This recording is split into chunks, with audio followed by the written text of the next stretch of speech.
Hello student, this is a Bilal Rahmani. Today we are going to discuss one or more question. Question is a CSIR NET June 2022 question part B. और ये question आपका modern algebra की कुछ definition वगैरह और कुछ result से आपका ये क्वेश्चन पूछा गया है और ख़ास करके आइडियल पे काम किया गया है, ठीक है। और ये क्वेश्चन बहुत ही सिंपल है और आइडियल के बारे में नेट वालों ने कई बार क्वेश्चन बनाया है, पीछे भी बना चुका है और आगे भी बनाएंगे, क्योंकि जो आपकी आइडियल जो कॉन्सेप्ट है ये बहुत ही ज़बरदस्त कॉन्सेप्ट है, ख़ास करके नेट के लिए। आइडियल्स क्या है और ये बेसिक बातें हैं। अगर आप नेट के लिए तैयारी कर रहे हैं आप, तो आपके लिए ये ज़रूरी है कि आप बेसिक तो कम से कम जाने आप, ठीक है। जब आप नेट के लिए पढ़ रहे हैं तो बेसिक कॉन्सेप्ट्स, बेसिक डिफिनेशन जो हैं और बेसिक रिजल्ट्स जो आपके लिए काफ़ी यूज़फुल होता है वो आप जानते रहिए, ठीक है। क्योंकि आप नेट के लिए बैठे हुए हैं और आपको बेसिक पता ही नहीं है, तो फिर नेट से क्या करेंगे आप, ठीक है। तो इस क्वेश्चन को पहले एक बार आप रीड कर लीजिए, फिर उसके बाद बता रहा हूँ मैं। अगर एग्ज़ाम में इस टाइप का क्वेश्चन आता है तो उसे हम किस तरह से सॉल्व कर सकते हैं, और सॉल्व करने के काफ़ी तरीके होते हैं। और ये आपका क्वेश्चन आपका ऑप्शन टाइप क्वेश्चन है, इसमें ज़्यादा कुछ लॉजिक तो है नहीं मेरे ख्याल से। काउंटर एग्जाम्पल आपके लिए काफ़ी यूजफुल होता है, ठीक है। तो पहले एक बार आप इसको रीड कर लीजिए कि let R be a ring and N be the set of nilpotence element, that is x belongs to R such that x to power n is equal to 0 for some n belongs to natural number. Then which of the following are statements true? Option first, n is an ideal in R, n is never. Or if R is non-commutative then n is not an ideal. If R is commutative then n is ideal, ठीक है। तो ideal पे काम किया गया है कि ring के बारे में बात किया गया है, रिंग की जो बिहेवियर है उसको चेंज किया गया है और पूछ रहा है कि किस किस केसेस में आइडियल बन सकता है। ऑप्शन जो फर्स्ट है, N is never an ideal in R, और जो ऑप्शन सेकेंड है एन इज एन। अच्छा, ये आपका क्वेश्चन पार्ट बी का है और आपका क्वेश्चन बहुत ही सिंपल है दोस्त, और 3 मार्क्स का क्वेश्चन है ये। अगर आप थोड़ा बहुत अगर आपको पता हो तो इसको आप एग्जाम में कर लिए होंगे, ठीक है। तो चलिए बात करते हैं इसके सलूशन के अगर हम, ठीक है। सलूशन इसका क्या आएगा, solution, what is the solution of this question. If you take the counter example z is equal to z, और मैं क्या ले लेता हूँ, z ले लेता हूँ, टॉप इंटीजर्स, ओके। और आपको ये रिंग है ही है। और बात कर लेते हैं इसके निलपोटेंट एलिमेंट की। तो निलपोटेंट के अंदर सिर्फ सिंगलटन 0 एलिमेंट आएगा, सिर्फ आपका सिंगलटन 0 एलिमेंट्स आएगा।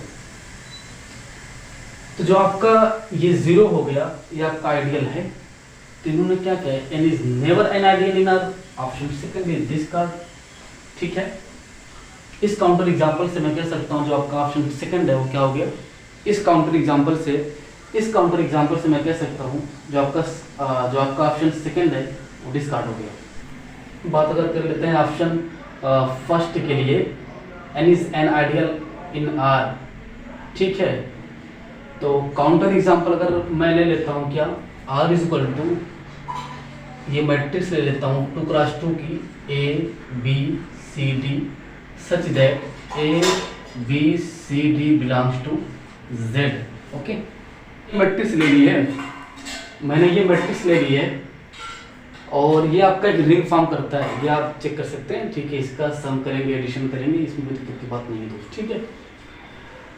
अब निलपोटेंट्स एलिमेंट का कलेक्शन करना है, तो निलपोटेंट्स के जो एलिमेंट्स आएंगे जो उनका कलेक्शन क्या होगा पता है क्या, n इज इक्वल टू करते हैं, ए ले लेते हैं क्या, एक 0 ए और ये, और बी आपका हो जाएगा एक 0 और आपका हो जाएगा 0, एक हो जाएगा बी 0, और इनका जो यूनियन होगा ना, ए यूनियन बी, ये मेरा क्या बन जाएगा,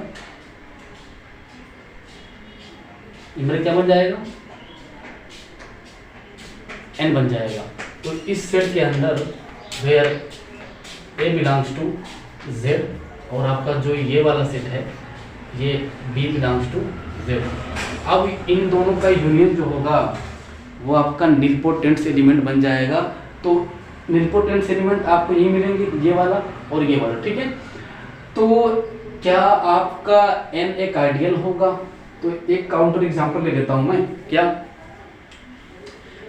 कि A मैं ले लेता हूं, इसका एक एलिमेंट ले लेता हूं, क्या 0 1 0, एक सेकंड इधर ले लेता हूं मैं 1 0 0, कोई दिक्कत नहीं, आप कोई ले सकते हैं।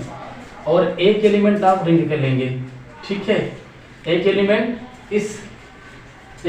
इसका और एक एलिमेंट इस रिंग का। तो चलिए लेते हैं 1 1 1, अब तो इसका करते हैं मल्टीप्लाई करते हैं, तो 0 0 0 हो जाएगा, 0 0 0 और 0 0 1 0 1 0, तो 1 आ गया। अब जो ये 0 0 0 1 आ गया ना, ये आपका निलपोटेंट एलिमेंट नहीं है। तो आपका ये जो एलिमेंट है वो n में, जो आपका ये एलिमेंट है वो आपका n में नहीं जाएगा, ठीक है, नहीं जाएगा। जब नहीं जाएगा, यहाँ तक कि ये सिंगल आइडियल नहीं बना, जो सिंगल आइडियल ही नहीं बना तो आइडियल कहाँ से बनेगा वो, ठीक है। तो आपका ये आइडियल नहीं बन पाया, जब ये आपका आइडियल नहीं बन पाया तो आपका जो ऑप्शन फर्स्ट है वो डिस्कार्ड हो जाएगा इस काउंटर एग्जांपल से, ठीक है।